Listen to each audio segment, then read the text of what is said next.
The Friday Um, night blues. it is a Friday night, and today is going to be our special session. It's going to be a wrap up with everything, and we're going to start off with, my name is Ali, and your name is. Erica King. And Hi, all. we're here today with reversing structural racism in Maine. Today's going to be the wrap up with the data and the reinvestment and action items, and how we're all going to be taking responsibility in bending the arc towards justice. Right? Is that you're saying? It's not mine, but we can do Yeah, it though. and we're going to steal that for today. Yeah, so I want to actually just jump it off to you and see what you have for us today. Okay, beautiful.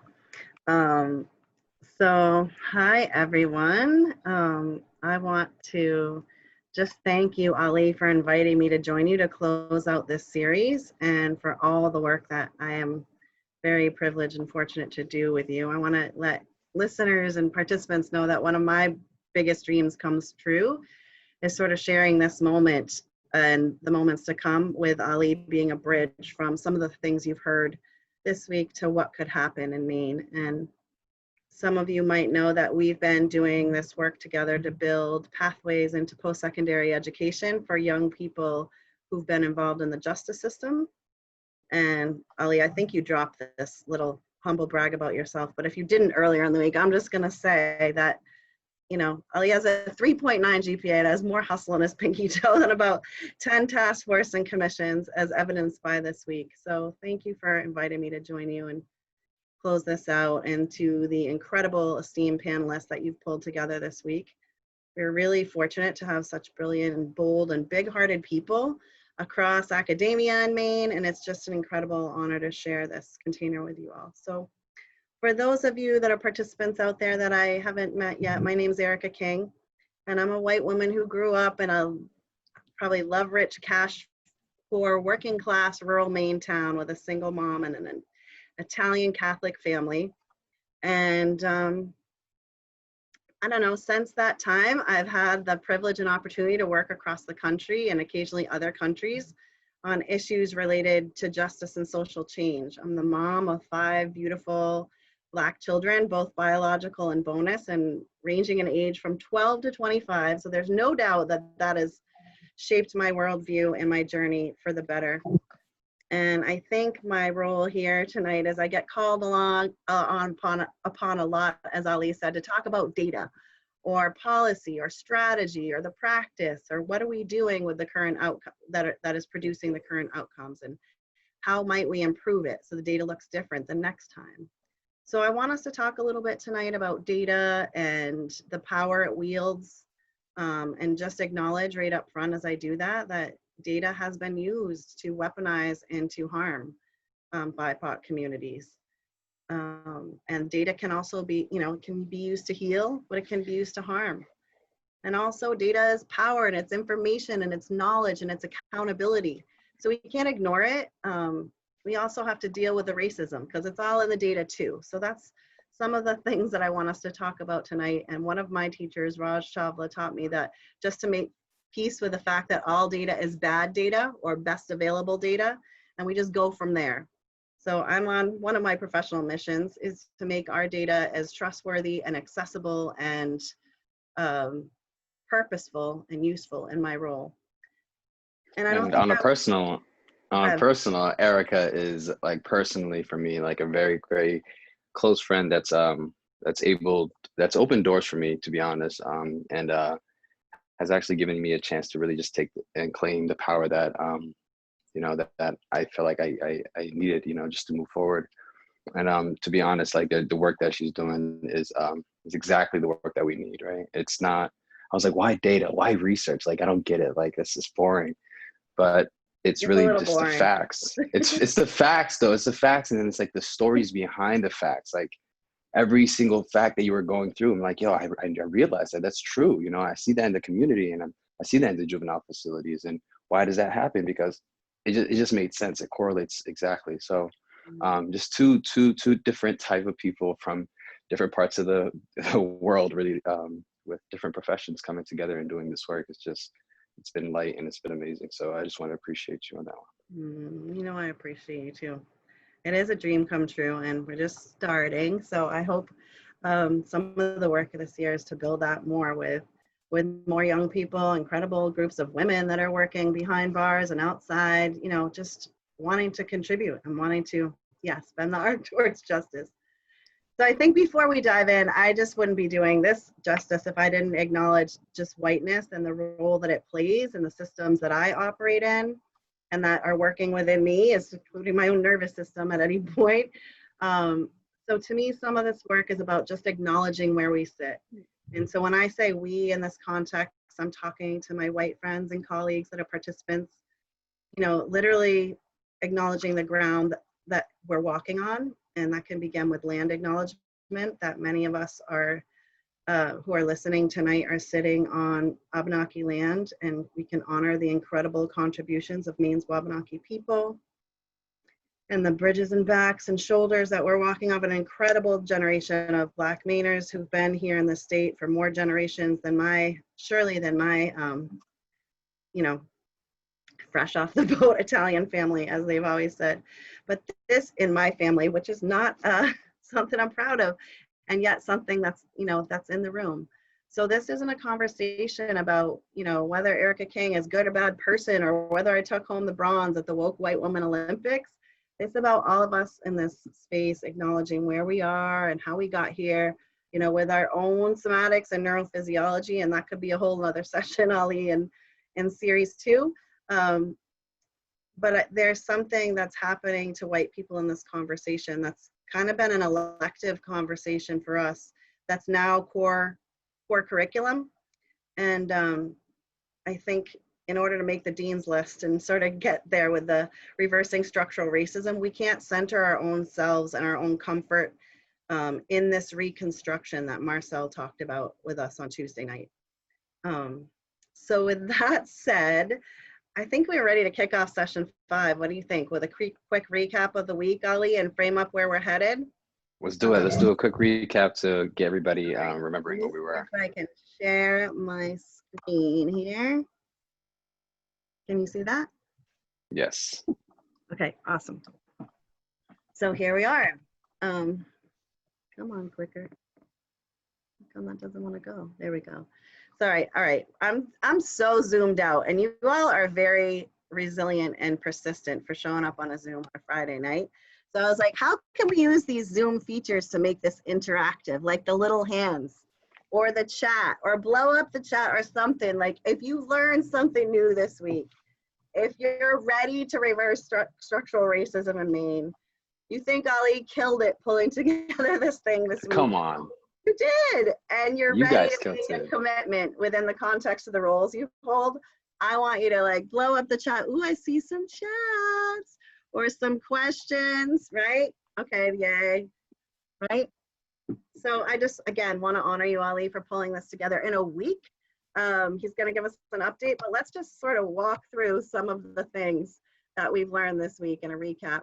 I've had, again, the privilege of kind of sitting with Ali some of the, you know, evenings and next days, debriefing, like what were some of the highlights. And so these are some of the things that we were thinking about, just lifting up. So from session 1 with Laura, that our brain is this system that's driving these neurophysiological responses in our body that are largely unconscious most of the time, 45 to 90%. Like, we're not really awake or aware of it. That's huge. And like wanting to pull forward that image she shared with us of the Rubik's Cube, right? That it's not just one thing. It's personal, it's within me, right? And it's interpersonal, right? My internalized supremacy that I can get up here and do this webinar. Maybe Ali internalizing that maybe he's not good enough to do it, right? It's personal, it's interpersonal. It plays out between us. Mm-hmm. It's social, it's organizational and structural, right? So it's multifaceted. And sorry, friends, but we're not going to train our book group our way out of this one, right? We got that, that there's more to do besides equity training and implicit bias training. One thing that really gave me hope, because I'm sort of one of these like radical optimists sometimes, and try to cling to radical hope is that this idea that was introduced to me by the Race Forward leadership series about the idea of an equity prime. And when I was listening to Laura speak, I thought, you know, if implicit bias can be primed and triggered in our brain neurocognitively, so can we develop equity primes to slow down our cognitive process, right? Especially when we're making decision making. It drives so much of the time. I was thinking of a judge that I'm aware of that works in Indiana who was, you know, wanted to do something to counter the images that he saw around implicit, you know, in his courtroom every day, and didn't want to contribute to this pattern of over sentencing Black youth. So I thought this was pretty innovative for a white judge. He took his whole chambers and filled them with images of Black excellence to counteract that narrative and to slow down his decision making, right? Is one strategy he learned. So like equity primes. Anything else you want to lift up from session 1, Ali? Well, I do want to give an example of another type of way of like doing unconscious work. And I was doing this with my mentor more recently, but I was like something that I've been really trying to like fight with male supremacy also, knowing that I also have my daughter and like a bunch of sisters and stuff like that. And I just noticed that like the harm that causes also just with white supremacy and the same type of concept, and also like just working on that myself and trying to get other men to work on it. So it's just that same type of yeah. Yeah, shows up in a lot of intersectional ways, as Marcel taught us. How come my clicking is not going? So let's look at a recap from session 2 with Marcel. That was incredible. You know, she lifted up for us that this is not a moment, but it's a movement, right, of racial reckoning and reconstruction. She talked about, you know, American history and how we got there. And this is another moment of reconstruction, that we have a political urgency and a social responsibility to do this work. It cannot remain elective curriculum. It's got to be core curriculum of what we're doing. And, you know, she lifted up for us that the values of white supremacy persist without overt racism. We don't have to have bad people and overt racism to get these outcomes in the system. It's built in. So to that degree, she really lifted up how Black political will and power have to shape future policy. And really excited. I don't know if I'm being a spoiler alert, Ali, but we're going to try to have as many of the panelists join us tonight to sort of address some of your questions at the end. So really excited to sort of dig into this with a collective of these amazing thinkers and leaders. Marcel talked about that this is, you know, this movement for Black Lives conversation is not new. And this 2020 policy platform is something we should all be looking to for leadership right now, because it's built on a foundation of intersectionality, looking at race and class and gender and sexual orientation and gender identity and ageism and ability, all of that. So the movement for Black Lives is a movement for collective liberation. It's all interconnected. Yeah, lifting up that work is about freeing us all. And so the moment of hope that I heard in that call to action from Marcel Medford is to not dull our political imagination in this moment of what we can do together to create new communities that have racial agility. And I think that's kind of what we're trying to do, is build a muscle around getting better of doing this work, you know, at every level of the Rubik's Cube, in our own selves, with each other, in our organizations, in the structures and systems. You want to add anything? Jump in. No, I'm actually looking at people's messages and stuff like that, and okay, also good, getting good. prepared. So all right, I'm gonna keep doing it then. Keep walking through what we lifted up. So then Wednesday night we had Brendan McQuaid, and who lifted up a lot of the data and research and his scholarship around policing. Lifted up for the audience that the majority of calls are service related and not really related to criminal matters at all. That the law is discretionary. The law can change. It has changed. Slavery was once legal and still is. 13th Amendment. We're not going to ignore that. We are not. And then, you know, he really lifted up to it for us, I think, and his call to action is in reversing structural racism, that the police cannot be the solution to our social problems. And this word abolition, which is sometimes a scary or a mystery word, or maybe not as well understood, he lifted up that abolition is not just about ending and stopping harmful practices and closing and defunding, but it's about building a new world. And Alberto Morales last night, amazing presentation. I know that one hit you right in the heart. You want to talk about Alberto? Well, I mean, just the school factor and like growing up in the communities and the effects that that one's youth internalize, and then going into the schools and pretending like nothing's gonna bother you. The police officers and then the history books and like the when they're telling you if you're not paying attention, if you're not staying focused, and like the school to prison pipeline, that just like everything about that really just kind of, if you want to look at my life, if you want to look at the whole segment of it, like this right here just explains it.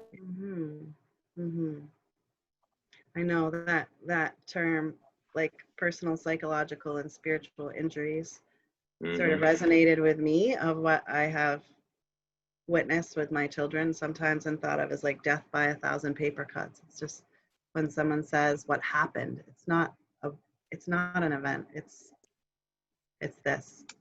People will really be surprised about how many Black and brown youth that grew up with me are not here right now, like literally. Going to how many funerals, and I mean within the past 7-8 weeks, about 4 or 5 of them passed away, all within the ages of 26 to 20, and that's not on the news anywhere. And this is right in Portland, guys. So it's really happening right under your nose, and I keep saying that's true. And that's where you help me, because that is data, right? And that is lifting. That's part of what we're going to talk about tonight, is how do we lift it up? Whose data? Whose voice?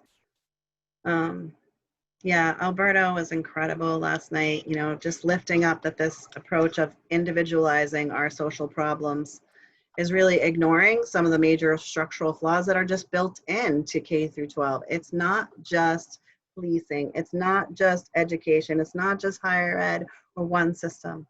It's built in. And so he talked about how it shows up in schools in a number of ways: evaded racism, anti-racist racism, and everyday racism. And just that sort of colorblind or race neutral approach, which is really not a thing, right? But has led to a whole range of gaps in discipline, in achievement, in representation of, who's in the curriculum, who's in schools, who's teaching at the front of the classroom. And it's hurting people. I mean, they say like, don't bring up, don't say race, or you can't say that. Like, it's not because he's Black, or it's not because that there's a person of color. It's like, oh, you always using that race word. You can't, like, and that resistance automatically implies that it doesn't exist, but their structures already in place are affecting us. But if we don't talk about it, then it's just going to keep suppressing, and that's when 2020 BLM matters. BLM happens. And if we don't understand what it means to have a truly intersectional lens, which is about race and class, not, oh, what about class, or what about language, or what about it's all those things, right? Back to the Rubik's Cube. All right, so that was sort of like a good recap. And I know, Ali, you've been fielding a lot of questions in the chat and throughout the week. And so just wanted to lift up for folks that are listening that we have a special treat right at the end tonight that we're gonna, you're gonna invite panelists back on and maybe ask people to extend for a little bit of time and hang out and just hear from the full group about some of those questions. Yes, it's been a lot of like really lots of questions that we have. Some of them we have answered, some of we haven't, but we've been recording them all, putting them all on different documents, and having them sent out to the speakers, which will be on at 7:30, which whoever can be on, and if they're able to answer your questions on there, and you guys could also get their any comments sent to them, and all the resources that they have. Awesome. All right, so we'll revisit this at the end a little bit. So tonight, what we want you to do with us is just sort of imagine a new future. If we did reverse structural racism, which was sort of a bold charge, and you were like very clear that was the title of this thing from the beginning. So let's imagine. Nobody was gonna change it. Nobody. No, you're like, nope, this is how it's gonna be. So okay, So let's imagine a new future if we really did that together. Let's maybe do some of that tonight. And let's revisit this conversation about how would we know we got there. We made the improvements. Data has to be part of that conversation, or for me, but data equity, and we have to have that conversation about power, accountability, and impact. And then we hope to then sort of transition into shared accountability, what we're going to do together in this container and beyond this container, both panelists and Ali's vision for how to move these strategies, and then hopefully entice all of you to move with us in aligned action towards that new future. So we hope to leave you a little bit inspired tonight to maybe commit to and maybe publicly declare in the chat or in the comments what you can do to reverse structural racism within formal and informal roles that you hold, right? I think a lot about roles. Some of us are like the person that remembers the birthdays, and that's like an informal role, and some of us are like the director of an organization and can use, that's a formal role. The work has to happen in all those places. So we hope that we've lifted up some inspiration for you to think about a new bold step that you can take with others in action. So dream with us, Ali. You want to set off the vision? We were talking about. So yeah.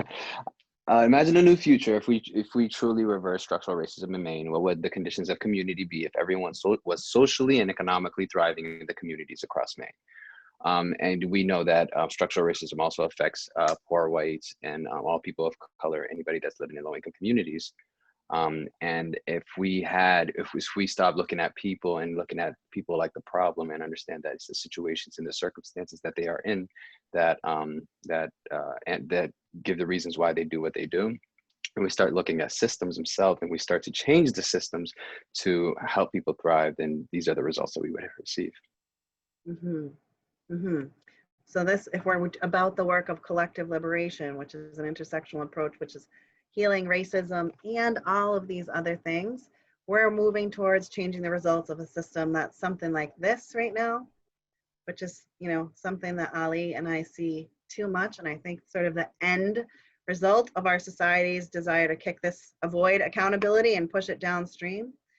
We end up getting overrepresentation here. And so we want to change the results of the system that we have right now from this to something like this, where we have more Black excellence, joy, resilience, thriving, right? And we will, when that happens, it will be good for everyone, right?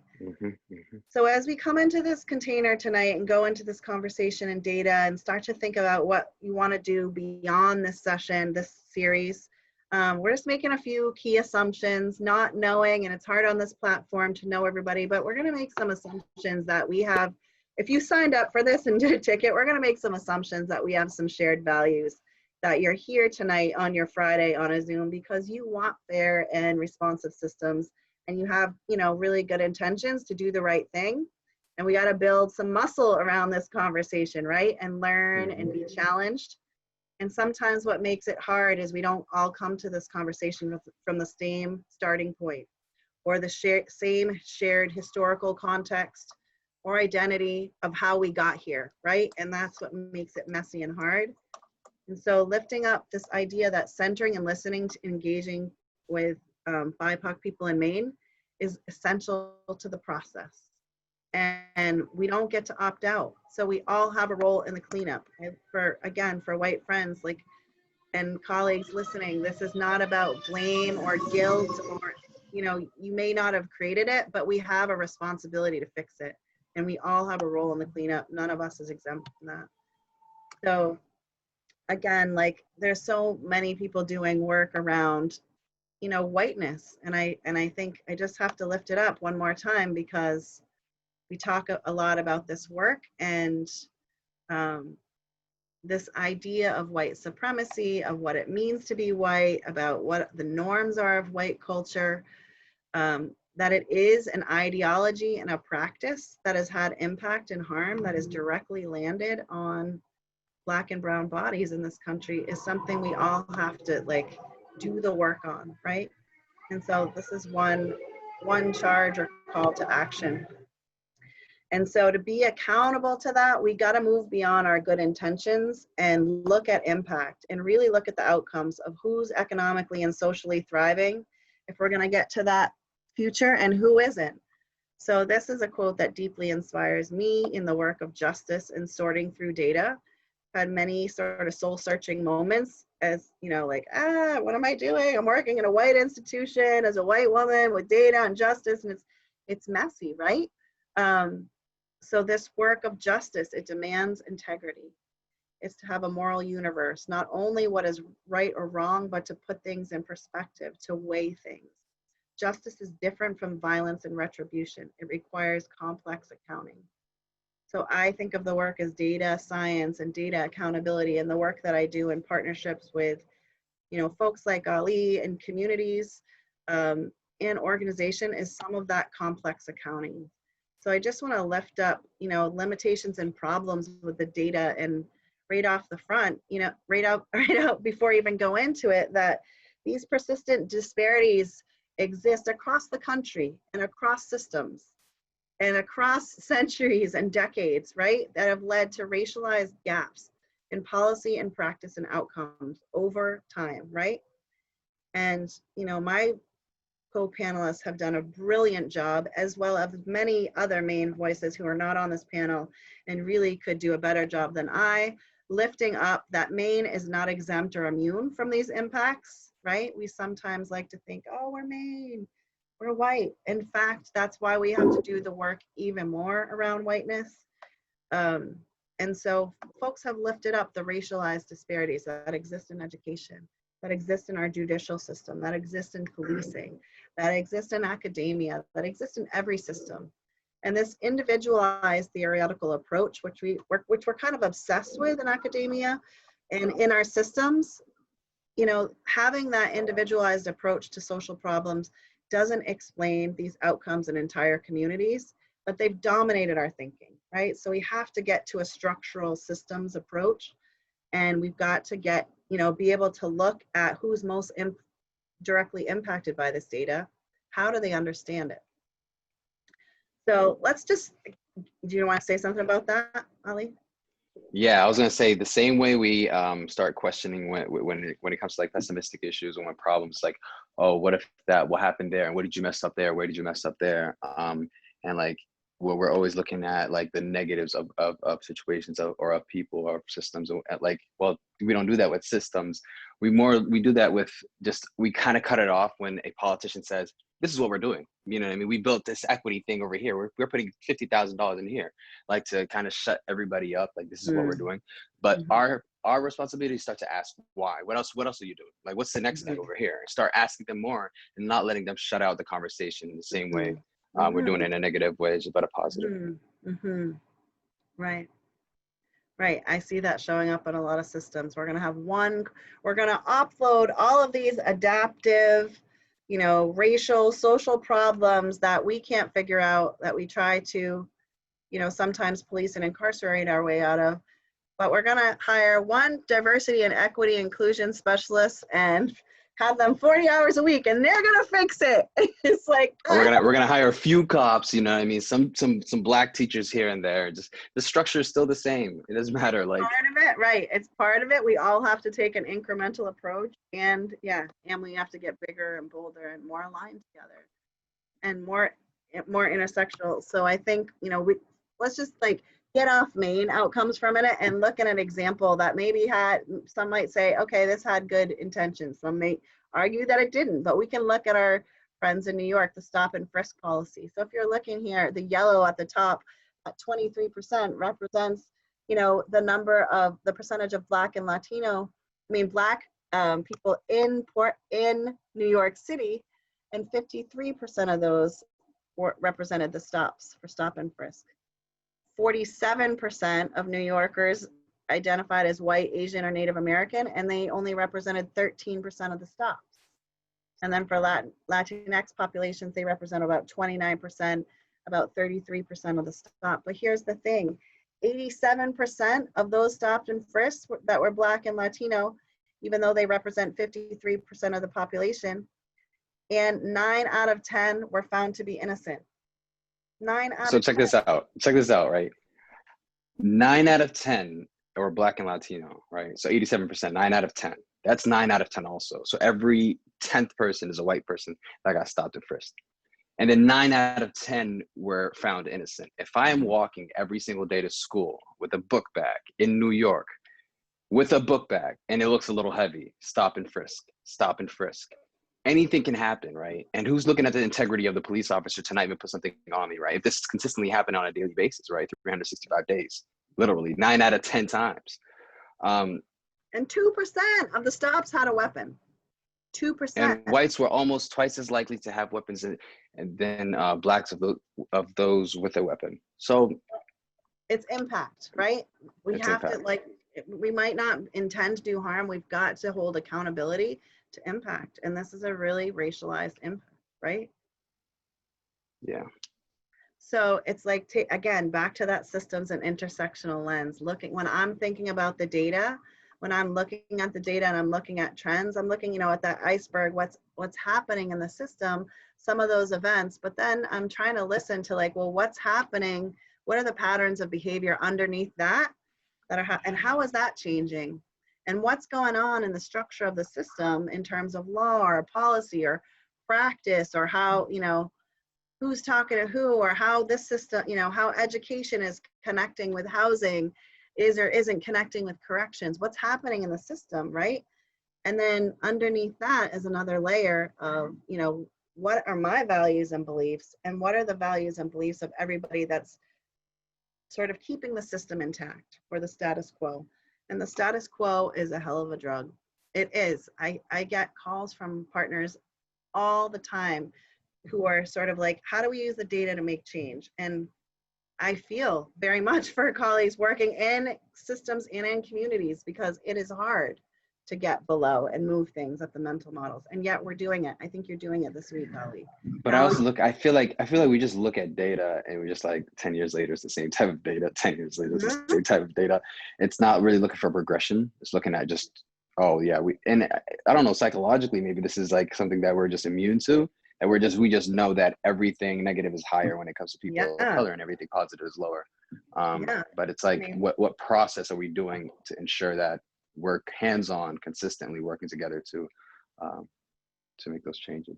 Yeah, and we were talking about today, like, what are we doing in between? You know, data can be a work avoidance strategy, and I've certainly participated in that. Not, you know, maybe not intentionally, and maybe just, you know, out of survival at times. And now I'm trying to sort of interrupt that pattern of, you know, how I don't want to do another pattern about racial justice where at the end of the data project, people don't agree with the data and we don't do anything to change, right? And so I think we fall into this trap of assessing the data exactly right, you know. And in 10 years, I just looked at some of our root causes of sort of population data. In 10 years, it hasn't changed a whole lot. So if we're going to bend the arc towards justice, that's the stuff we need to change. Who's thriving and who isn't? Who's, you know, who has communities, you know, housing security, food security, clean schools, all that stuff. So another deep commitment of mine is to, and to those of us, you know, working with data, is to engage in participatory methods. And I'm very lucky to have Ali, among others, who are helping me to understand what the data is, ask better questions, inform ideas, you know, analyze, like, yes, this shows up this way. No, that's wrong. Ask the wrong question. And then figure out what the strategies are. You know, Ali will, as you mentioned, will be helping build this pipeline. There's so many stories that I could even touch up on, and I don't know, I guess I'll just read you guys a poem that kind of hit me during COVID time, because and I know some people that already heard this, and is this carceral humanism? Yes, carceral humanism. All right, so I know people have heard some of it, and I'm just gonna read this again because, like, right now I don't think that story time is pretty tiring on Friday night. It's good. We need it. All right, so carceral humanism. As I'm sitting here quarantined, I use it to my advantage. Confused times, but there has been no damage. A relief sigh from a wounded bandage. I feel so calm, like it's easy to manage, but many will differ because they can't really stand it. If you're wondering why I'm so subtle during these casualties, it's because I'm used to calamities. It's part of my sanity. Let me picture you my fantasy. This is a painting of my reality.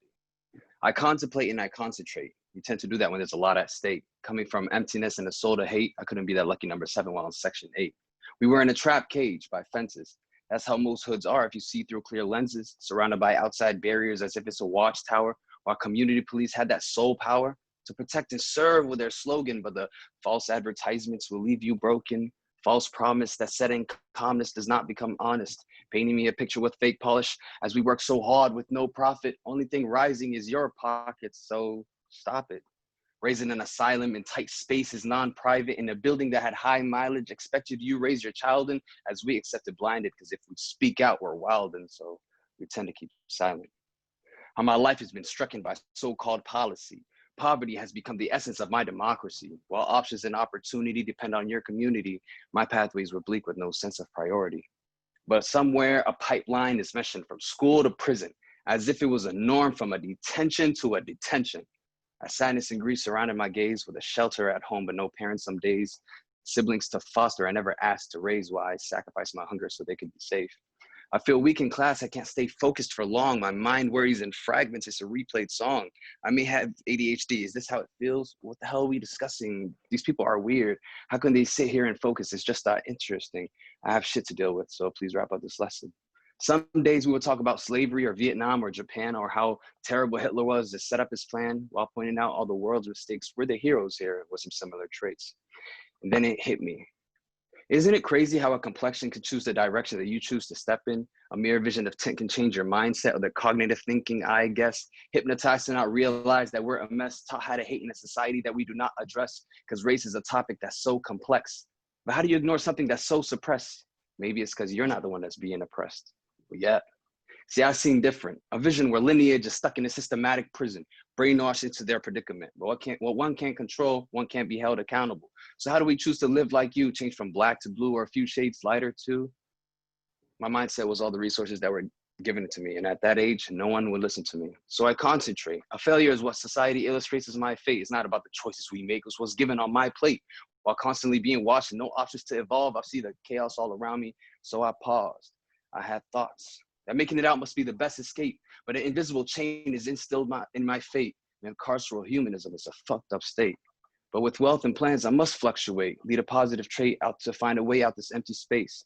My results of anger as they ridicule transforms into energy, physical, but not the arrogant results of a fucking mule, but the motive to build a stepping stool, to return and give back what we once lacked, educate and separate from what distracts, set a common goal as our mind attracts, because only wolves are strongest while in a pack.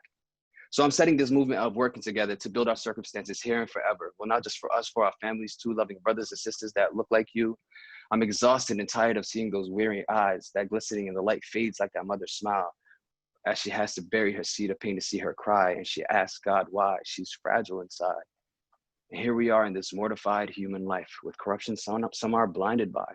Inequity has taken the power slide, but reality just hit for the normal mind. While we're in this predicament, let's remember to be appreciative. Lots of things we have taken for granted, like the structure and the opportunities that you were handed, isn't the same for every child that has once been stranded, while the public eye has been blinded and vanished. Everyone was careless before COVID's transit. But now that we're all on the same planet, I hope you see it from our end and finally understand it. It's quarantine.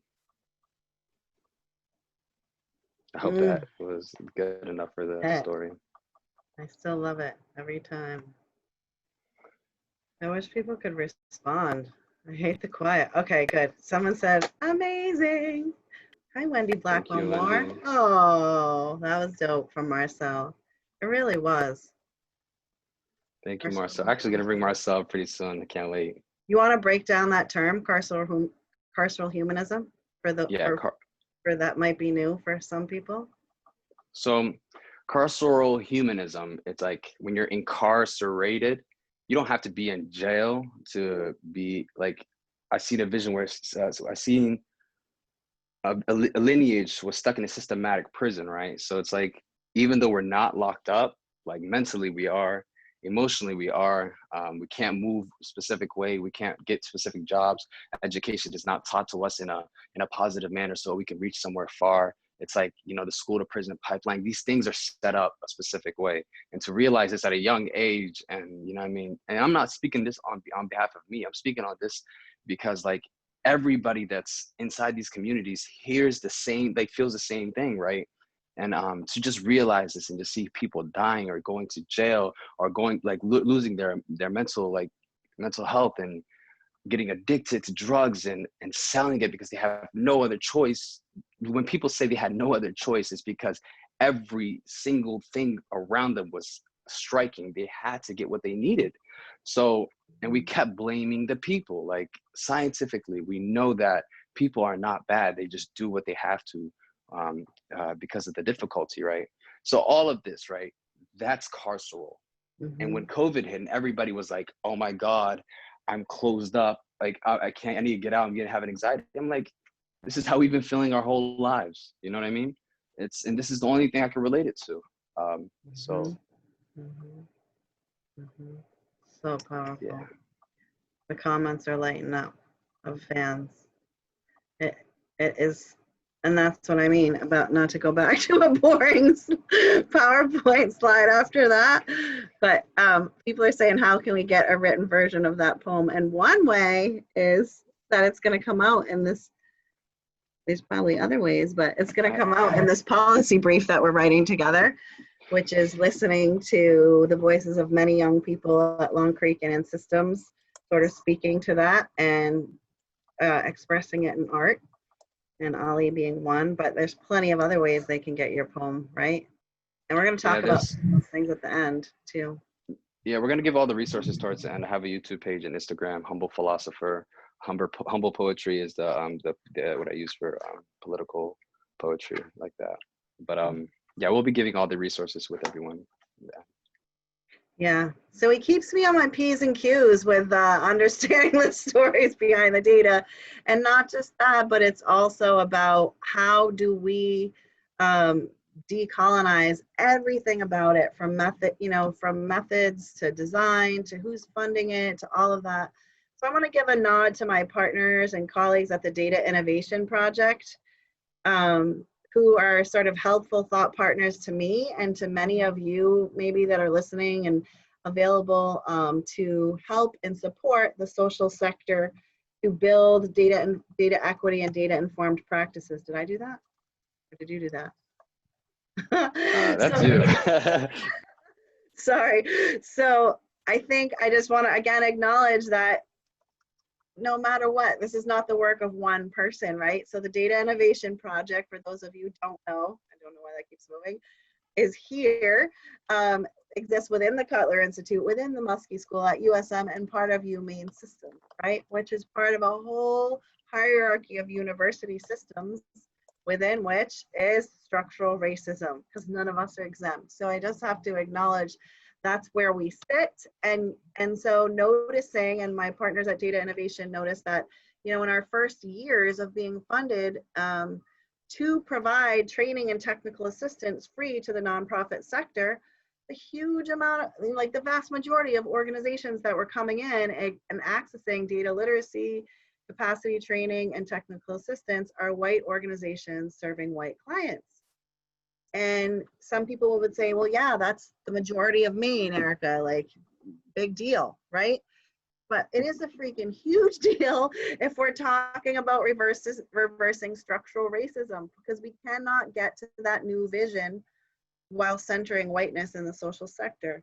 So just wanting to, like, again, acknowledge some of the work that we've done, and it's not perfect work, it's not there, but one place to draw inspiration if you're interested in this topic is the organization We All Count, that sort of has helped to give a step-by-step process if you're working with your data of how this happens. So for example, bias lives in racism. There's all kind of problems at every step of the way. Who's funding the study? What's not getting funded in research? How come this keeps moving? Okay, I swear I'm not touching my screen. That's creepy now. I know, I'm just gonna put my hands up here so you can see. But what's getting funded? What's not getting funded? So for example, I do a lot of work in women's justice and incarcerated.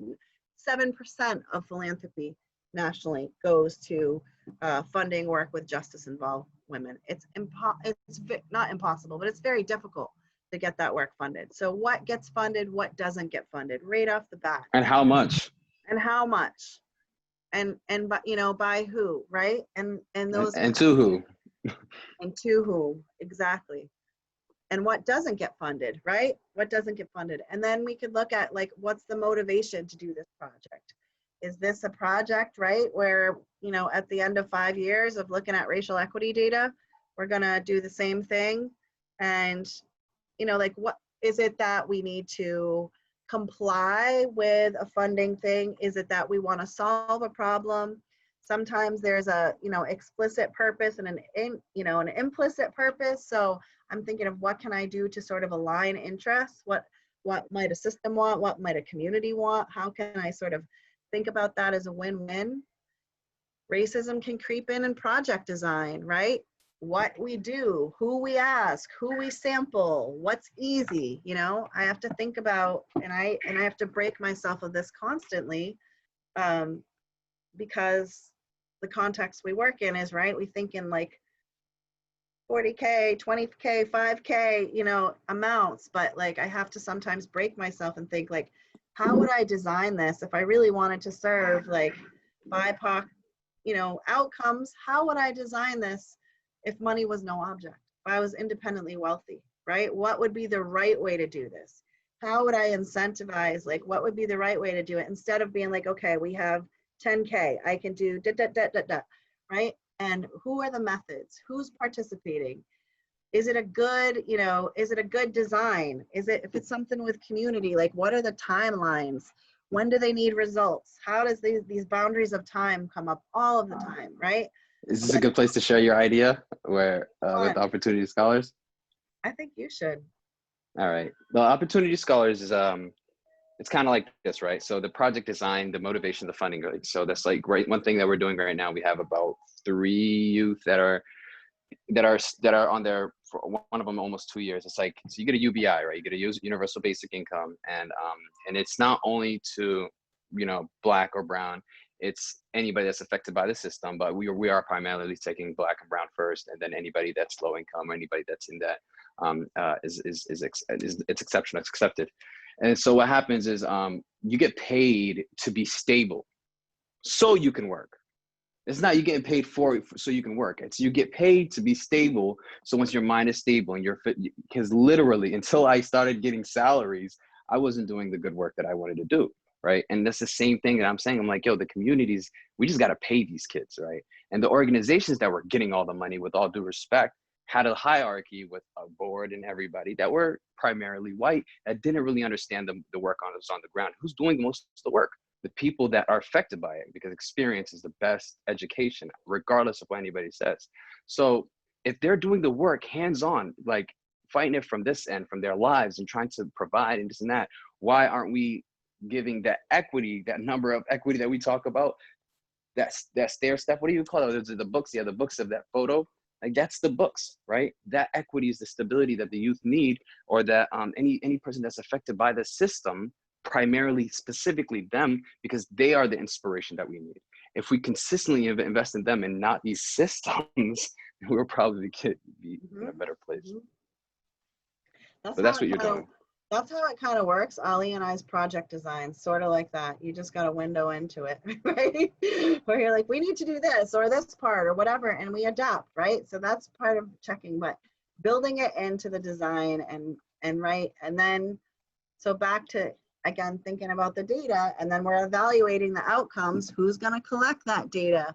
What's the burden on the person collecting the data or participants? You know, I mean, I stay up nights sometimes, and I'm like, if someone asked me to do another focus group with, you know, youth of color asking what they want, I mean, it's not to say that I don't want to collect the data and hear the voices, and it's a burden, right? To continue to ask without the change, without the strategy to follow up, right? So I have to think about that. Like, what's the impact on participants? How am I trolling for making sure that we're not harming, right? And am I checking for that enough? Am I just like trolling for that? Or am I just like waltzing in with a bunch of people to do a focus group and then waltzing out and not giving something back? It's something that we really need to think about data collection, sourcing, what's the difference between who's funding the project and who's represented in the data. And then an analysis, checking my lens. One of the things that my colleagues at the Data Innovation Project are doing is we're working on, a statement. Everybody has a statement these days, but really looking at how we're trying to take an intersectional lens as a team, and also that we have limitations as a team because we're predominantly white in this white university. And so we want to be called and, have that inform our analysis and interpretation of the data, what it means. Making meaning of the findings is not just the job of the analysts, it's the job of the community, it's the job of participants that are represented.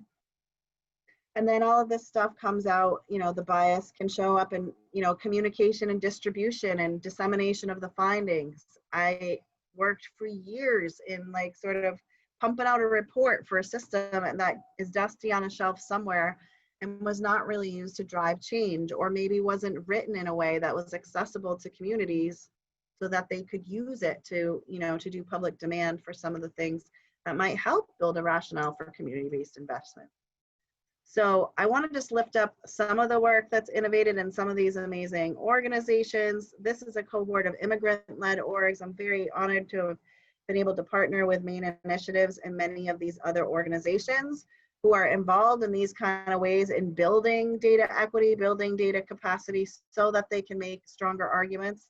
And we're trying to shift and sort of walk the walk and sort of shift some of our investments into making sure we're working not only with representation of those numbers, but working with them more deeply. And I don't want to leave out, I know organizations are working for, most organizations are working for people that are in the community and stuff, but let's not forget that those that have been lost in the system, that are locked up, juveniles, those in the mental health facilities, those are affected by drugs and alcohol. These are all system effects that we live under, and this is what happens. So let's not, just with the organization, I wanted to just reach out to them. I love it. And I think, so moving us towards this last little bit, let's do a time check. We're at 7. Perfect. We want to sort of go back to where we ended and start with the end in mind. If we were to really imagine a new future, if we took Ali's call to action to heart and reverse structural racism in Maine, we would have to put this result that all BIPOC people and communities are socially and economically thriving in communities. That has to be in the center of the conversation. Socially and economically and spiritually thriving has to be in the center of the conversation. I love this. Talk to me. I love it. This is the thing, right? So if we want to the real results, it just looked at it from all these systems. If these are systems, if we're going to create life into systems, which we have, right, then the results have to vary from the middle, in the nonprofit, in the public and human service, in the public education, in the public health, in the business, in the philanthropy, and in the community, and the faith, right? The good thing about this, right, everything, we need all of this. What we didn't put into this also is authority. We didn't put jails. We didn't put, that's great, because this is the stuff that we have to contribute in, because we need to stop focusing on that. The more we stop focusing on drugs, the more we stop focusing on harm and pain and attacking, then, the better we'll, if we focus on this consistently, give it 36 months, your progress, 2-3 years, immense progress. Yeah, that's what I love. I love it. And shout out to Jolie Bain Pillsbury and Annie Casey and some of my, teachers who just taught me about one way to think about this is this theory of aligned contributions. Some people call it collective impact. I believe Beyonce calls it getting information, right? But it's how do we put that result in the center and hold ourselves accountable to it in every single sector? Because it's not one organization's or system's job. They all interlap and connect to each other, right? So it's going to take every single one of us at this level, right? And, Glenn Martin taught me that the people closest to the problem or that result are closest to the solution, but often furthest from the resources, right? So we could look at, that center and our community orgs and directly impacted folks who are, and our frontline staff working in organizations trying to address these social problems as most connected to it. And some of you on this call may sit in those systems. You might sit further out in middle management. You might be a director of an organization or of a school, or of a classroom, or of a faith-based community, right? Each of you have a contribution to make. It's going to take all of us figuring out what ours is to make in order to get to that result that everybody's thriving socially and economically. So again, Ali, I want to thank again for just putting sometimes I just put fancy words and terms to the work that the leadership that Ali demonstrates for all of us, but that we're not exempt from this. And so I feel like you've given us this week an incredible call to action where you've put in this sort of like, we've got to stop this urgency at the center. And you have been fearless about it. You put it out last week. I'll admit it. I was like the status quo, like, oh, let's just wait till September. Nobody's gonna come. Boom, in a week, 400 and whatever people. Like, you have a sense of urgency, you move, that's a call to action. You've built this container with us with the time, place, and the tools and some thought partners to build these results. And now I feel like it's up to us as participants to hold ourselves individually and collectively accountable to get to that new future that you talked about. That container itself right there, like just that container, and the one in the slide before that, I cannot do this job by myself. Erica can't do this job by herself. Marcel, Laura, Brendan, like nobody can, Alberto, nobody can do this job. It's a collective job, right? And there's people in the background that you guys don't even know. We got Mana, we got, Abdurrahman Fandu, like that in the background working on this. Just this one project that we just thought about, created, raised about $9,000 for youth that we're going to be giving out stipends. It's possible. It's possible. And like, nobody can do it. We all have a responsibility, every single person. And I don't care how small it is, if it's, you know what I mean? But I just wanted to touch up on this. I love it. I love it. No, of course, the thing won't click when I want to. It is. It's about that, but it's about the capacity to collaborate. And maybe collaboration is like this overrated buzzword, but it's so much about that. Like, how are we building the capacity to be truly a we the people? What do we mean when we say we the people? And who is the we? And how do we hold the we and the shared accountability that's more than just our individual organizations, our individual missions, or our individual roles, right? So another way to think about this is maybe that the work has to live at multiple levels, and we have to start where we are. So we are all people. We have a race, class, culture. We have a gender identity. We have a sexual orientation. We have all these things, right? And the work has to live there. It has to start there at a personal level. It's deeply personal work, right? For whoever you are, wherever you're coming into this race conversation. And that work that you do at a personal level will impact the roles that you take up. And again, I said before, the roles can be formal and informal. I have a bunch of them. I'm a mom, I'm a mentor, I'm a daughter, I'm a policy associate, I'm a consultant, I'm a leader, oh, you want to throw some in? Researcher, no, you got data. Come on, you got more. You want me to keep going? Right, Ali has these roles. Therapy, entrepreneur, social entrepreneur, right? Like my cheerleader slash humor therapy, right? And then we share the system. We share participation in a juvenile justice system, in a university system, right? In a public community, right? Because we're both residents of Portland. We participate in all of these systems all the time. And these systems impact how we take up our roles, and whether we sort of like retract and stay with a status quo, or whether we take up our roles and our authority different and shape these systems. So it has to live the work at each of these levels. It helps me to think about this, and maybe just suggesting, if those of you, and I'm very like on guard of being like the cutesy white girl at the end that's like, oh, and just do this 5-point plan and then all races are first. It doesn't work like that. Sorry, tried it. But you do gotta start. We do have to start with our own work. So awareness, education, action, right? We hear about the awareness, we get the education, and that's where we stop. We're like, oh, I'm good. Yeah, I'm all right. So I'm tired, you know? So it's the action. That's the part that matters. Like, even like, that's the part that matters. And this is the work of debiasing, right? Is to not just do the awareness and the education, but the action. So starting with yourself, doing that, starting where you are, reflecting on your own race, class, gender, culture, your own values and beliefs and how it shapes you and how did you get them and how did you learn them, and just reflecting on the roles that you hold. We talk about a lot about young people having a growth mindset, and Alberto talked to us yesterday about the, the importance of grit and the coded language around grit and achievement mindsets. Um, I'd love to see some more grit around and muscle around this race conversation from from all of us, right? And reflecting and naming the roles that we have and the systems we participate in, and do those action commitments on our part, personally and professionally.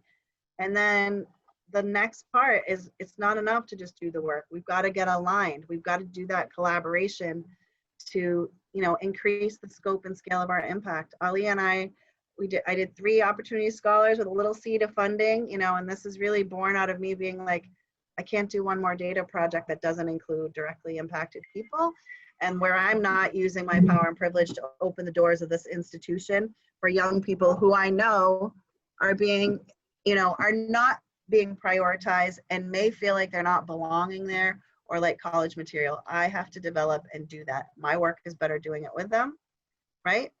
Yeah, and go ahead. I'm sorry. No, I want you to finish your statement. Sorry. No, you. I'm done. You already know I already forgot. And aligning part is like so important, because like even today, like I have met with this amazing, like honestly, Jonathan Sarbeck right now, he's the district attorney. I feel like he's understanding the conversations that I have with him, and chiefs, and there's different chiefs of police and people that are west working in the system, that like it's aligning with everyone. Just because you work, you know what I mean, in a system that does harm people doesn't mean that like individually we can't, you know what I mean, bend the art towards justice, right, Erica? Again, I'm gonna keep using that against you. Never gonna let that. You're never gonna let me live that one down. Never.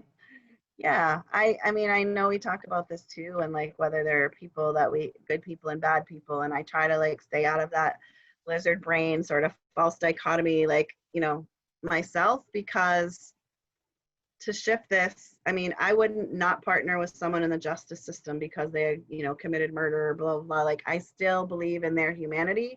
So I'm going to still believe in that as someone working in a system, even if I don't like some of the practices. So yeah, some people might say, Ali, why are you working with a DA, right? But what I appreciate about your leadership is you model bridging instead of breaking. To quote John Powell, one of my favorite mentors, talks about the choice we all have, and I can put that in the resources too, in this moment where we are, to either bridge or break with each other. And some bridges are a really long bridge. Don't start there, he tells us, right? Like some bridges are short and easy. Stay there, but keep bridging. More bridging and less breaking. So you do that well with aligning. You have to. As evidenced by you getting 423 people on this thing in a week. It's incredible. Well, that's actually, to be honest, I think it's like the work that, like, when I connect to everyone that's already in these other systems and everything. Hey, come join everybody. Marcel, if you can. Laura, okay, I'm gonna go quick while Laura joins us, and hopefully Marcel and Alberto. And we'll put these PowerPoints up, but we want to encourage you to do it with yourself, but don't stop there. Doing the work in your organization. Laura can tell us more, right? It's not just about training. It's about, creating a culture where people are invited to name bias, where people, are not afraid to collect and disaggregate your data and move forward, where people are compensated. I know you want to talk about that one, Ali. Compensation. Yeah, I'm telling you, I can't wait to tell you guys how we're going to use this money now and how we're going to be distributing it. And it's like, it's just an example. It was just an example of how we could do this collectively for everyone. And you can do it yourself right at home in your own organizations, in your jobs. And I don't care what it is, like it's possible. Mm-hmm. So tell us, we want to move towards the end and move in with talking with our panelists, but Ali sort of had this theory of change, and it involved 2 strategies. So for his accountability, he wanted to sort of lift up for you what these strategies are and where you're at with the project. You talked about it a little, but.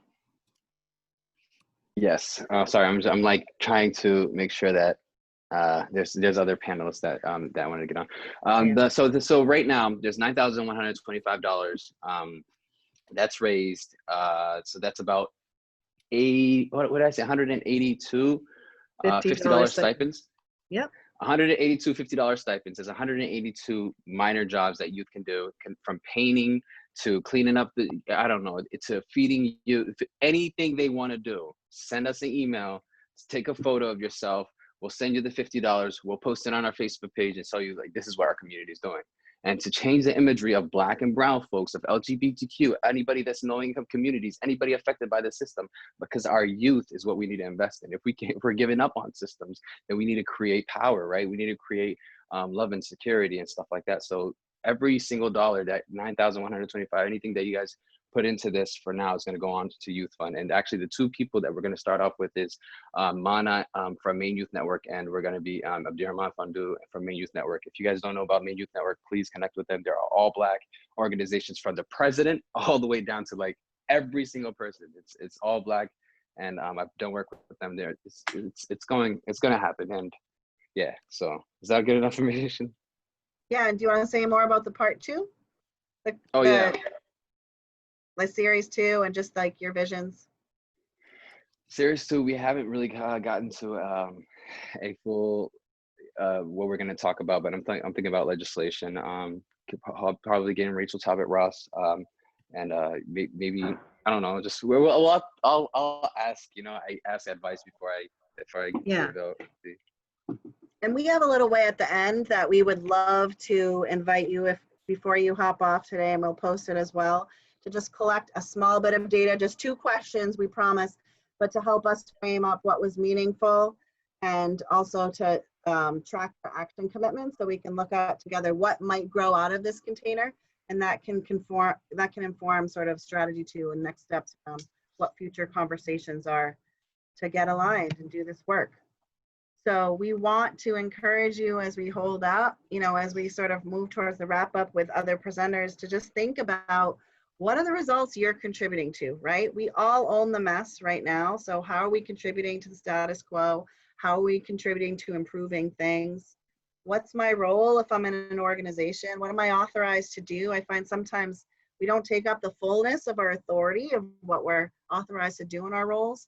So think about, like, what's your task and role to contribute to results? Where can you do more around this conversation? How can you take up your authority to make, you know, a measurable difference in whatever it is your role or system touches, as it related to race? And, you know, as I think the panelists have demonstrated, it's kind of in the water, baked into the cake. So we have to, like, you know, keep thinking about that. And last thing is, we want to think about this idea of accountability, that it's really, you know, up to each of us to hold accountability for this conversation. So again, Jolie Bain Pillsbury teaches me this work of normalizing conversations of accountability. And what am I doing to stay on the right side of this pathway of sort of acknowledging that this is a problem and making an action step, and staying in that and making it happen, you know, working through the barriers and making it happen, like Ali has demonstrated for us this week, versus sort of being immobilized or in a place of shame of, like, waiting and hoping for Laura to fix it, or making excuses like, oh, Ali didn't tell me, or blaming others, or just staying in this, like, oh, I didn't know kind of place. Or Where systems are are too hard. Yeah, or it's They're too too hard. strong. I can't, right? Like, so just thinking about, like, really a challenge to those of you listening to go beyond the awareness and education, but to that action piece, and think about where your own personal accountability lies. We would love you to share your experience and your action steps with us. So if you click on this file, and Ali, maybe you can pop it in the chat as a Google I'll pop link. in the chat. Sorry, as a Google link. We just have like 2 questions for you where we'd love to sort of track what was most impactful and what did you learn sort of about the session, you know, where do you want to do more, what lifted up for you, and then what is your action commitment? And we again encourage you to be as bold as you can to take an action step that, you know, feels like it's right for you. We can all only take the next step from where we are. There's no, as Ali's pointed out, there's not one particular way to do this.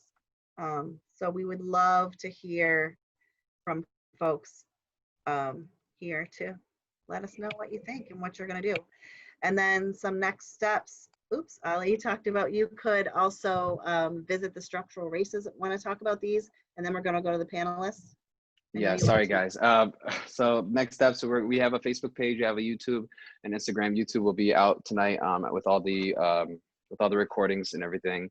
The Facebook is where we're going to post all of the youth one by one, and Instagram we have a page for that. Please bear with us. It's been a lot of work, and we've been working from morning to night and trying to just make sure that it's set for everyone. The website will be coming soon. In the next few weeks, we're probably going to take a week off, and I'll encourage all the panelists to do the same. Thank you guys. Probably going to take a week off, Ali. You promised you were going to. I'm going to take a week off. Beautiful. Okay. So let's talk with our panelists. I'm going to stop sharing the screen and see if we can see some. Oh, Laura's taking 2 weeks off. There's Marcel. Hi. Eric, actually, is there any way you can? I sent you an email the questions. Is there any way you can pull that up, or I can probably do it off of my screen? Yeah. Let me see. Sorry, I'm like that. I'm that girl that has to look really close. Hold on. Do we have Alberto and Brendan too? We think we have Alberto. Do we have Alberto on here? Sort of, yes. Yeah. I am just finishing dinner. I'm solo right now. I think Brendan told me that he was putting the little one. Yeah. Sorry, go ahead. Here's one of the little ones. Okay, so I got it, Ali. Did you want me to read these questions?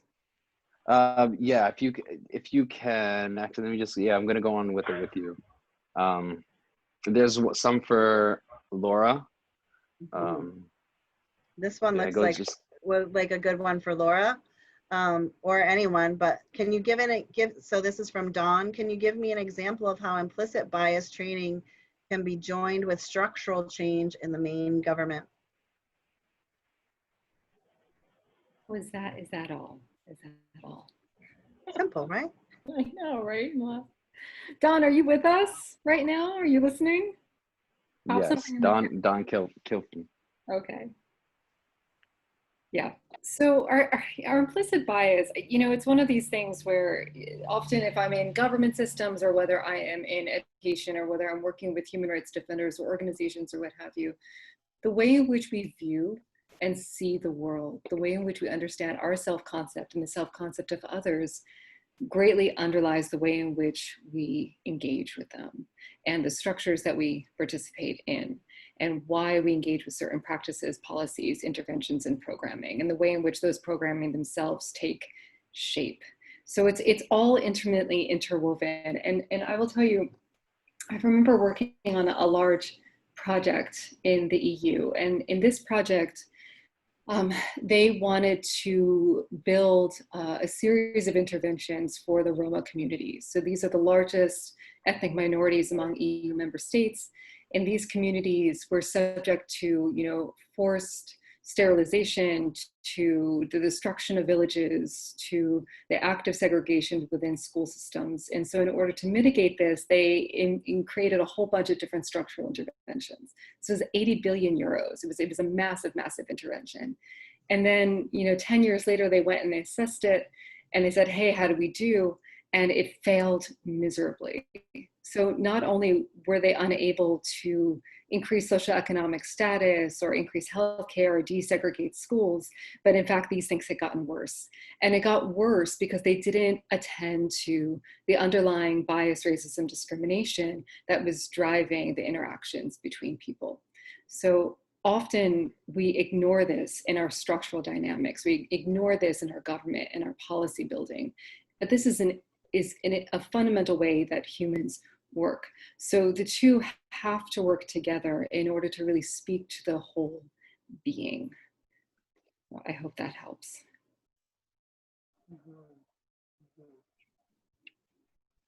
Yeah.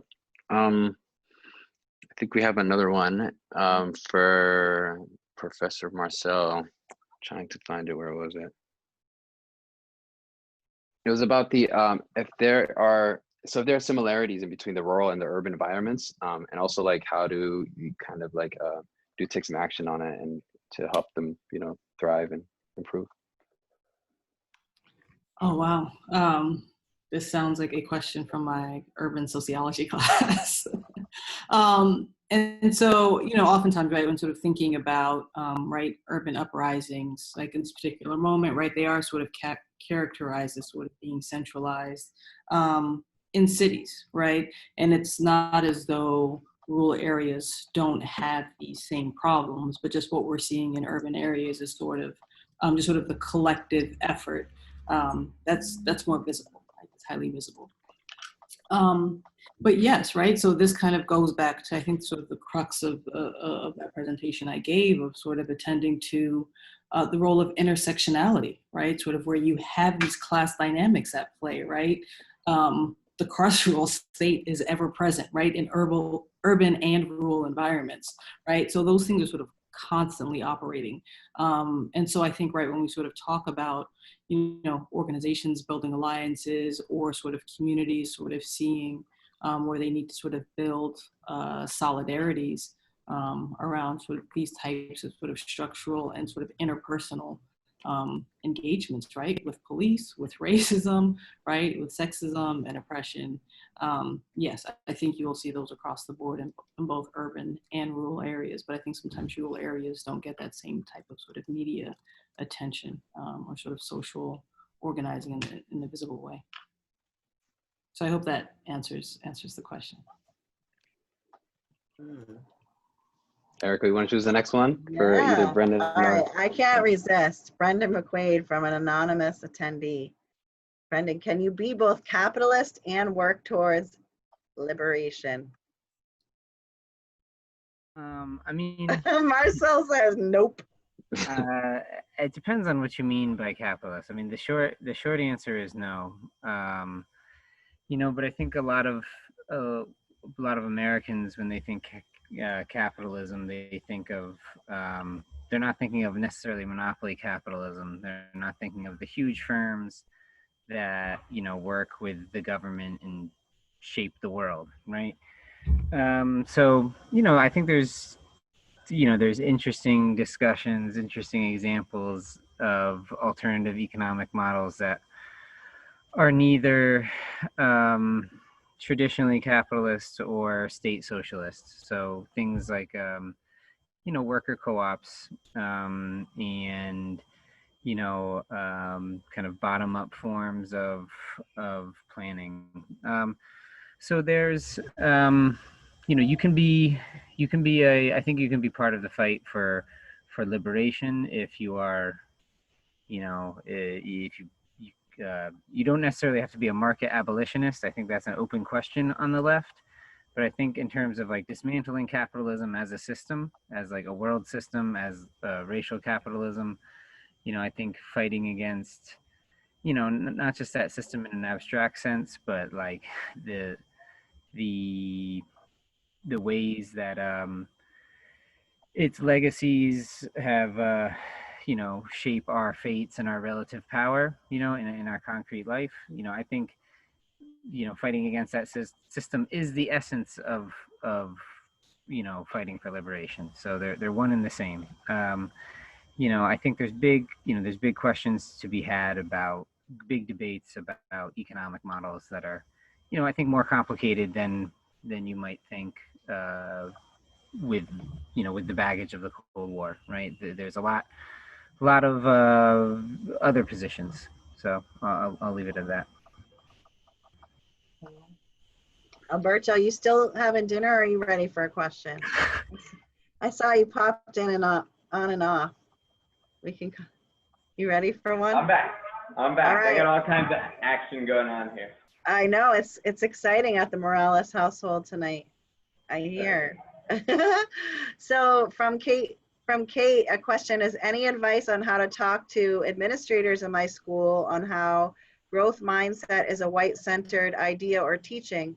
My school uses this idea through IB or International Baccalaureate. What would you say to that participant?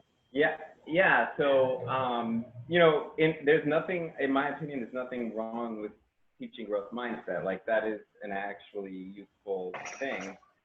I think the problem is when you focus on that as an individualized thing, like you talked about, like we talked about, a lot of us talked about, and you ignore all the other factors that are in play when kids are struggling.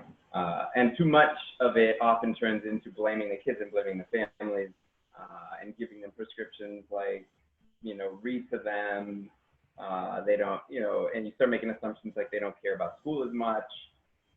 And that's where it gets problematic, when it's just a focus on that. And a lot of it, which has also been mentioned several times, the way that it's culturally centered, when the way you look at what like habits of work look like. And too often it's only one group, you know, it's white women teachers usually, right? I think like 80% of teachers are white women.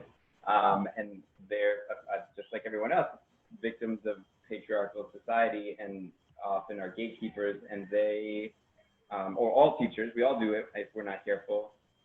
We start to look at it as things that the kids and the families have as inherent problems, rather than a lot of the struggles are structural, are based on societal issues, and also not recognizing that there is a level of grit and determination and perseverance and all kinds of things that we don't assess when we talk about these things that kids like that have. Kids who are marginalized, kids who are struggling, have to just walk in the door, right? So what we often assess is what looks to us as habits of work. And so you have to really step back and look at, like, where did I get that idea? Where does that come from?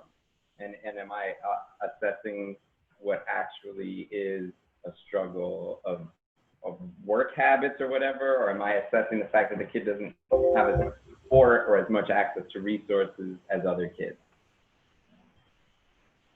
So, so the question is, how do you get these your administrators and How do you stuff talk to it? Yeah. How do you talk? Yeah. How do you talk about it with an Yeah. administrator who might not think about it like you do? Yeah. I mean, you have to get to the point where you acknowledge that these things are culturally based, right? So if you don't have the leadership that's there, that's stepping forward, then you're fighting an uphill battle. That you know, I guess find the people that are on the page with you, and you make little action groups and little committees of people that are willing to learn and willing to be open to it, and then start doing your little tests in your own classrooms and stuff. And then, you know, hopefully it spreads, and people who are maybe then curious, they look over, look, you know, everybody seems to be having fun there. They all want to go to Miss Hanson's class. How come? And it's because, you know, you're not yelling at your kids because they walked in late or because they forgot their homework or whatever. Cool. I don't know if you noticed, Laura, but there's a bunch of questions for Laura that are around the theme of, am I doing it right? How do I know I'm doing it right? How do I know my biases are reducing? Is there any way to tell, you know, that I'm getting better, or I'm debiasing or untraining myself? You want to say anything about that? I was saying the data, our impacts would show that we've reversed racism. And if not, keep going. Keep on keeping on, you know. Oh my goodness. You know, a big part of this is self-awareness, right? And it's learning about where do you fall on the spectrum of bias. So often, you know, we'll talk about, if you have a brain, you have bias. And we also touched on the way in which your bias interrelates to power as kind of a separate conversation. But if you have a brain, you have bias. And so a big part of this is gaining that implicit unconscious awareness and making it conscious. So where are your biases? What do they look like? Where do they come from? And this is a process of unfolding. I often feel like, you know, for those of us who've seen like scatter dot charts, and so I think sometimes, you know, for those of you who ever look at data, sometimes you'll see this graph and there'll be these like scattered dots all over the place. And then the researcher will then draw a line to kind of show the trend through the different dots. And I feel like discovering your bias is a lot like that, because we'll have a, oops, oh, right, okay, I gained some awareness about that thing. And then, oops, I gained some awareness about that thing. And then you get enough oops and awareness, and it starts unfolding, and you start to see the trend. So, but this is a process that is based in practice that unfolds over time. So as you start to gain awareness, you'll start to unfold this a little bit more incrementally over time. And then I would suggest to keep track. Like, how are you defining what you're working on, and how are you keeping yourself accountable? And I really want to like ground this in accountability, because it's so easy to slide back into habitualized processes. It's so easy to slide back in supremacy, white supremacy culture. So how are we keeping ourselves true to the process that is the practice that unfolds over time? So I think that more than anything, more than worrying about, you know, am I getting better? It's, you know, am I doing the work? Am I being consistent? And am I really honestly showing up and holding myself accountable? Ooh, could I jump in? Because I think this relates to a bunch of stuff, and it's what Laura just said is look at the outcomes. Because I think a lot of times we get lost in the weeds of like all this research and why it's happening and how to do this and how to do that.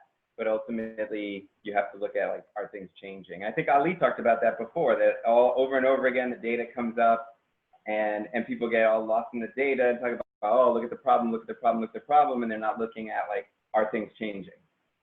So it's really important to hold yourself accountable by having some set of outcomes. Like I'm gonna hire, you know, I'm gonna have 5 more teachers of color in the district in 2 years, right? So then you have actually done it, or you haven't, and you have a way to hold yourself accountable.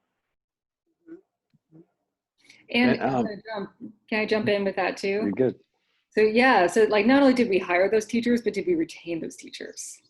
Yeah, like did we transform that culture that creates the grounding environment?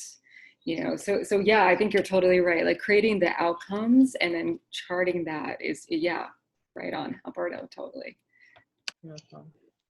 Yeah, and because if it's numbers, if that's what we're looking for, because I lived in Columbus, Ohio for a little bit, and I remember my whole neighborhood was completely black. Everyone was black, and some police officers were white and black, you know, but the opportunities were not there, right? So just because there are a lot of black people, black, brown people inside of these as teachers or whatnot, it doesn't mean that the structure is still not affecting everyone, right?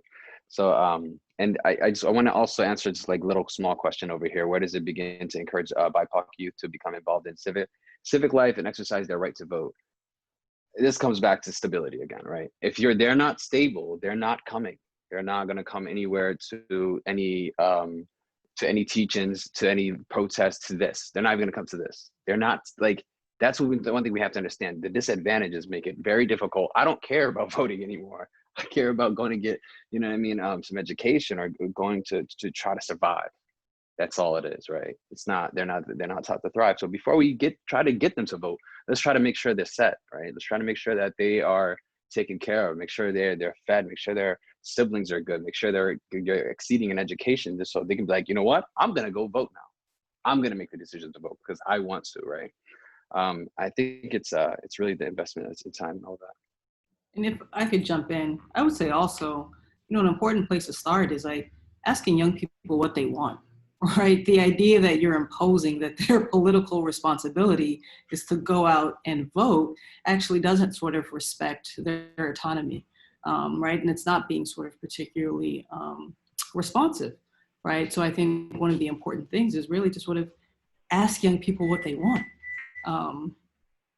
And maybe some people would be surprised, but right, we shouldn't be surprised, right? That young folks articulate their needs incredibly well, right? And I think sort of being responsive to those needs are really important, right? Like that's what it means to sort of be politically engaged, right? So I'll just stop there. And you know, us as educators could come back on focusing on civics, and I also think that kids, like Professor Marcel just said, that kids are really articulate really quickly in their lives about what they see as an injustice and even ways to address it, and they can't vote. So maybe part of it is that they can vote younger, right? Kids get active really young and they can't vote until they're 18. Let's get more kids who are right at the point when they're getting radicalized and active and interested in civics, and then if you can't vote, hard to remain engaged. Like I know a lot of kids who are really engaged, but they ultimately, in some ways, don't have the same amount of power because they can't vote. So and I have it on a little bird tells me that they're trying to make that happen, make it so the kids can vote at a younger age. And thank you, Elaine, for asking that question. It's a very important question, and it's not something we talked about yet.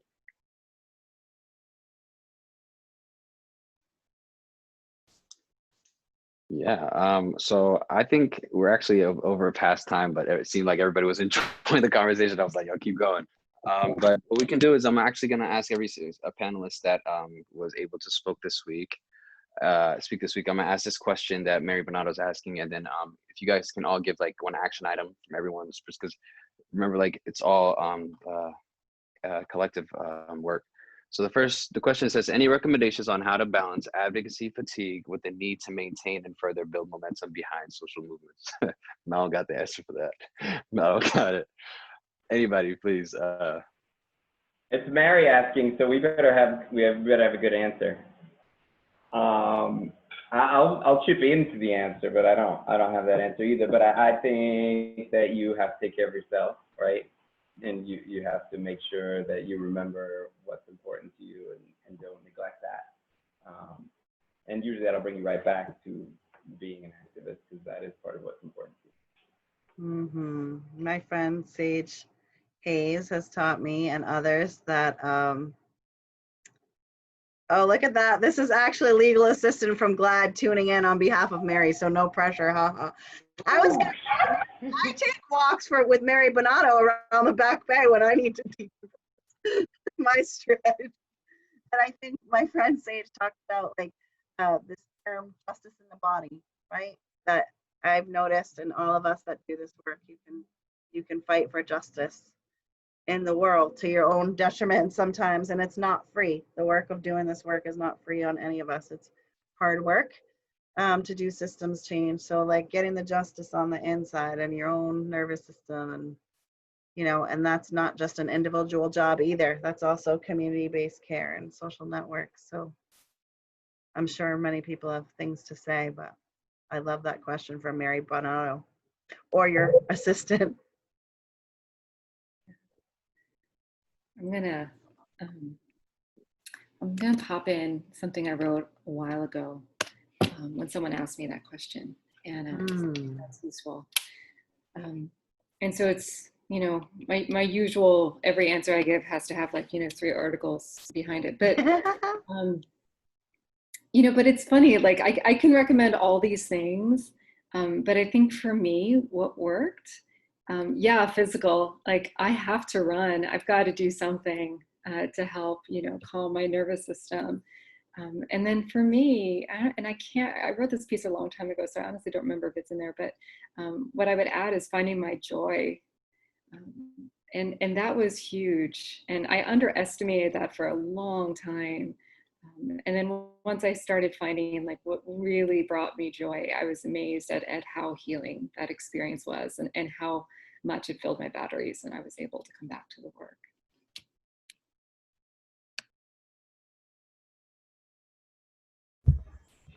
One thing I would just like to add to this conversation is that I think the work itself can be, we shouldn't have illusions. Doing political organizing can be difficult, but it doesn't, it doesn't have to be. And when we think about what's going on with COVID and the kind of sense that all these systems are broken, right? It's really there's an opportunity, a responsibility, a terrifying and awesome chance to kind of develop new ways of life, new ways of relating to people.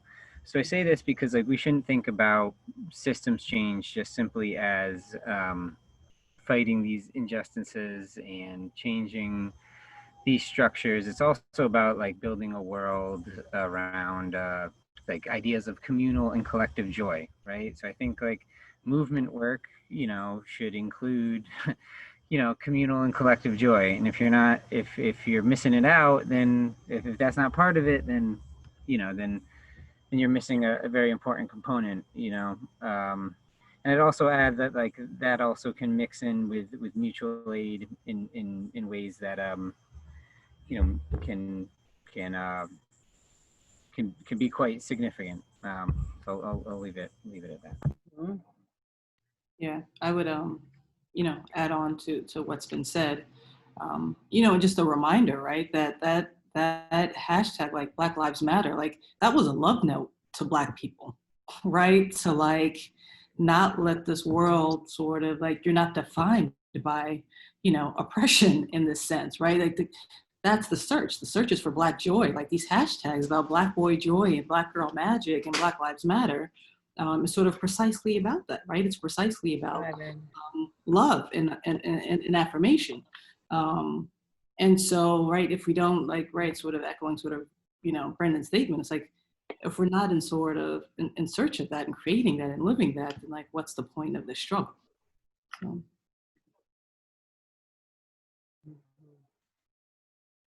Yeah, guys, Beautiful. that's all that's all that was on the I go ahead, Eric, I'm good. No, I said mic drop. It was beautiful. Thank you I guys, think that's man. a wrap. This is just like this right here is community. I was looking at like this little small squares right at the top of the Zoom, and I'm like, oh, this makes me so happy to just be like this right now and just, you know, and feel the community. This is exactly what we want. And thank every attendee for being here. Showing up. Everyone is going to watch the recording that can't be here. We appreciate all of you. We will give you next steps. We will be emailing all of you guys, and we will bring back these wonderful speakers for next time. Thank you, Erica. Thank you, Jill. Thank you, Mana. Thank you, Fondu. Anybody that's been working in the background and believing. Thank you, Alberto. Thank you, Brendan. Thank you, Marcel. Thank you, Laura. Thank you, everyone. Thank you, Thank you, Ali. Thank you, Maine. Till next time. Bye. Thanks, Ali. Right.